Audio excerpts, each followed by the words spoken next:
আজকের রেসিপি খুবই healthy dry ফ্রুটসের laddu. তার জন্য প্রথমে খেজুর, শুকনো ডুমুর বা আঞ্জির, আমন্ড, কাজু সবগুলোকে ছোটো ছোটো করে টুকরো টুকরো করে কেটে নিতে হবে।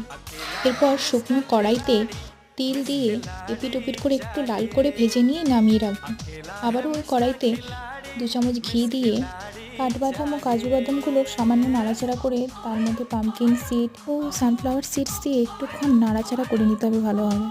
একটা প্লেটের মধ্যে নামিয়ে রাখো। তারপর কড়াইতে ঘি দিয়ে করে রাখা খেজুর ও আঞ্জিরের পেস্টটা দিয়ে একটুক্ষণ নাড়াচাড়া করে তার মধ্যে আগে থেকে ভেজে রাখা সমস্ত ড্রাই ফ্রুটসগুলো দিয়ে ভালোভাবে মিশিয়ে নিতে হবে।